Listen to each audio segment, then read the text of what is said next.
If you're over 50, I bet there's been a moment recently. A name, a word, something small, where your memory just didn't show up the way it used to. That's not failure, that's biology. And today I'm giving you 5 specific foods, backed by real clinical and population research, that work quietly against that process every single day, even when you don't feel them working. Especially when you don't feel them working. I'm not going to tell you the 5 right away. I want to walk you through why they work first, because understanding the why is the only reason you'll actually keep doing this past next Tuesday. Here's the first thing I need to tell you though.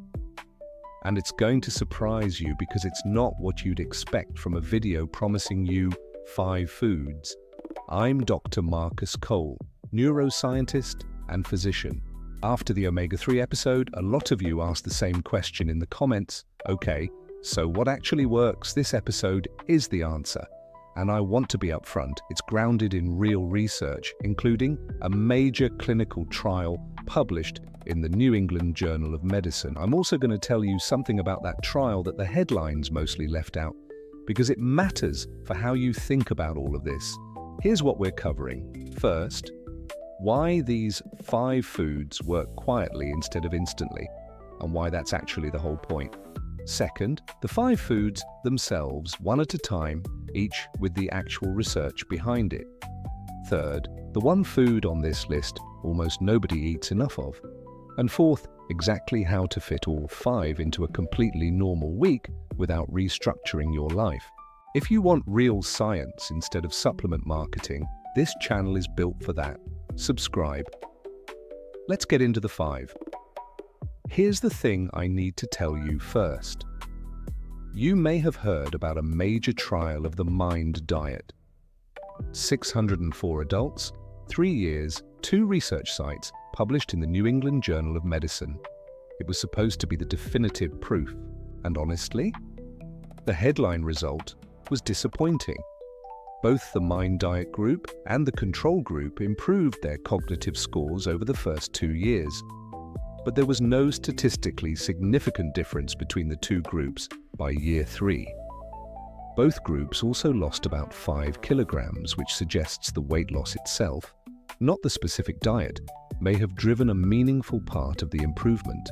Dr. Walter Willett at Harvard, one of the most respected nutrition researchers alive, pointed to the likely reason. 3 years may simply be too short a window to measure protection against a disease process that develops over decades. I'm telling you this because I'd rather you trust me on the next part. The strongest evidence for these 5 foods doesn't come from that 3-year trial. It comes from something different, decades of population data, tracking real people over real years, showing exactly what these specific foods do when eaten consistently. That's where we're going next. First food. Berries. Blueberries, specifically, with strawberries close behind. Researchers at Brigham and Women's Hospital and Harvard Medical School followed over 16,000 women aged 70 and older, part of the Nurses' Health Study, tracking their diet every 4 years, starting in 1980, published in Annals of Neurology in 2012. The finding: women with the highest long-term intake of blueberries and strawberries showed measurably slower rates of cognitive decline. The effect was equivalent to delaying cognitive aging by up to 2.5 years compared to women who ate the least. The mechanism is anthocyanins, the flavonoid compounds responsible for the deep blue-purple color in the berry itself. They cross the blood-brain barrier and directly support neuronal communication and reduce inflammation in brain tissue over time. 2.5 years of cognitive aging from berries. That's not a supplement claim, that's tracked, published, peer-reviewed population data. The dose that mattered in the research, roughly 2 or more servings per week consistently over years. Not one big smoothie before a big test. That's food 1, quietly working in the background since the day you started eating them, assuming you have been. Second, food, and this is the one I mentioned earlier, the one almost nobody eats enough of. Green leafy vegetables, spinach, kale, collards. Researchers at Rush University in Chicago followed 960 older adults, average age 81, dementia-free at the start, through the Memory and Aging Project, tracking their diet and testing their cognition annually, published in Neurology. The finding: people eating roughly 1 serving of leafy greens per day showed a measurably slower rate of cognitive decline compared to those eating almost none. The difference was equivalent to being 11 years younger cognitively by the end of the follow-up period. 11 years from spinach? The mechanism involves vitamin K, lutein, folate, and beta-carotene, nutrients that specifically support neuronal membrane health and reduce oxidative stress in brain tissue, the kind of slow cellular damage that accumulates silently over years. 1 serving a day. About a cup, cooked or raw. That's the dose in the actual research. Not a green juice cleanse, not a supplement. Just spinach in your eggs or kale in your soup. 2 foods down, 3 to go, and I promise the next one surprised even me when I first looked at the data closely. Third food, whole grains. This one works through a different mechanism than the first 2. Not antioxidants, not flavonoids. Glucose stability. Your brain runs almost entirely on glucose, and it needs that supply to be steady, not spiking and crashing.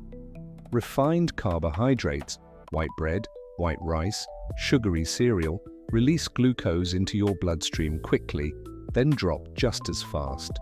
Whole grains, oats, brown rice, whole wheat, barley, release that same glucose slowly over hours because the fiber slows digestion. A brain running on stable glucose maintains more consistent attention, memory retrieval, and processing speed across the day. And population research consistently associates whole grain intake with better long-term cognitive outcomes as part of the broader mind and Mediterranean dietary patterns. Here's a small, honest moment. For years, I thought whole grain mostly mattered for heart health. It took me longer than I'd like to admit to connect that the same stable glucose mechanism protecting your arteries is protecting your hippocampus on the exact same afternoon. Target at least 3 servings a day. A real difference from whole grain labels that are mostly marketing. Check that whole grain is the first ingredient listed. Third food, whole grains. This one works through a different mechanism than the first 2, not antioxidants, not flavonoids. Glucose stability. Your brain runs almost entirely on glucose, and it needs that supply to be steady, not spiking and crashing. Refined carbohydrates, white bread, white rice, sugary cereal, release glucose into your bloodstream quickly, then drop just as fast. Whole grains, oats, brown rice, whole wheat, barley, release that same glucose slowly over hours because the fiber slows digestion. A brain running on stable glucose maintains more consistent attention, memory retrieval, and processing speed across the day. And population research consistently associates whole grain intake with better long-term cognitive outcomes as part of the broader mind and Mediterranean dietary patterns.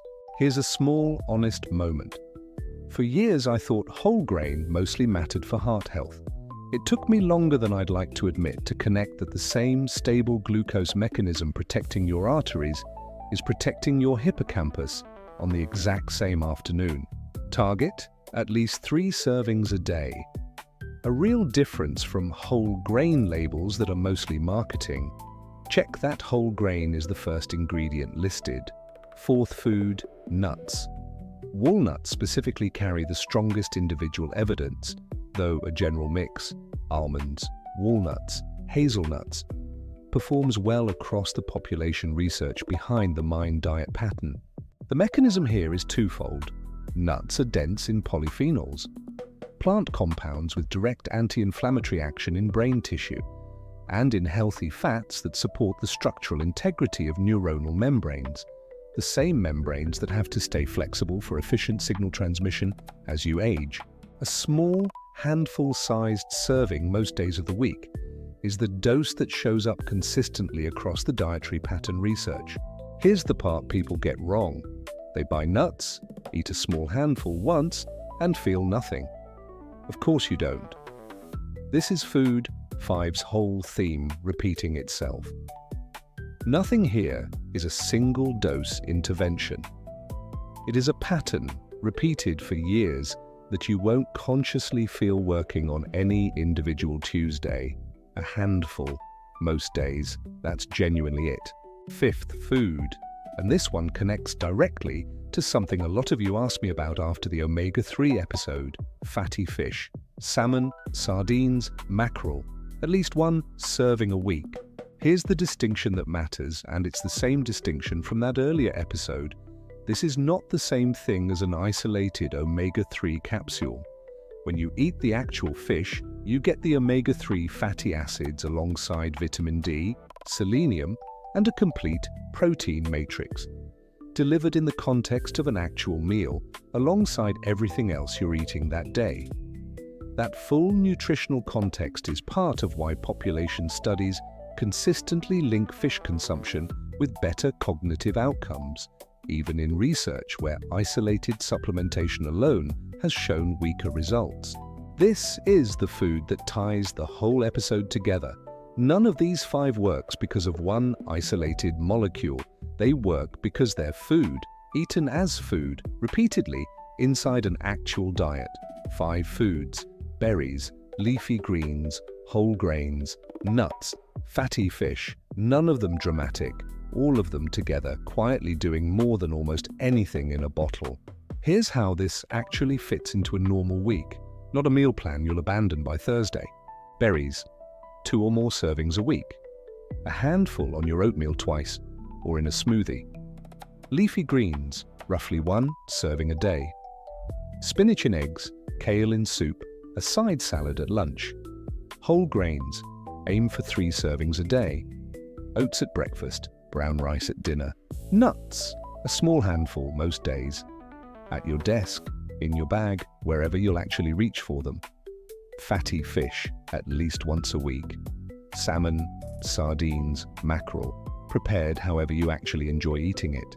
That's the entire list. Nothing exotic, nothing requiring a specialty grocery trip. If you want this mapped out day by day, exactly which meals, exactly which combinations, alongside the complete brain protocols for memory, sleep, and stress that we've covered across this channel, it's all inside the 30-day brain reset system. Link is in the description and pinned in the first comment below. This isn't a replacement for these 5 foods, it's the complete structure around them. Because as we just covered, nothing here works in isolation. Not the foods, and not a single video's worth of information either. I need to set your expectations honestly, the same way I did at the start of this episode. You will not feel sharper tomorrow from eating spinach today. This is not that kind of intervention. The research behind every single one of these 5 foods measured effects over years, not days, not weeks. The word quietly in the title of this episode was never just a hook. It's the actual mechanism, cumulative, silent, showing up in research that tracked real people over real years, not in how you feel on any given Tuesday afternoon. That's also oddly the good news. You don't need to feel anything for this to be working. You just need to keep doing it. Pick one of these 5, just one, and add it this week. Not all 5, starting Monday. 1. Tell me which one in the comments. I genuinely want to see which one people start with. And before you go, could you have named even one of these 5 before watching? Be honest, I'm curious how many people actually knew. Your memory isn't failing you, it's asking for something specific. Now you know exactly what that is.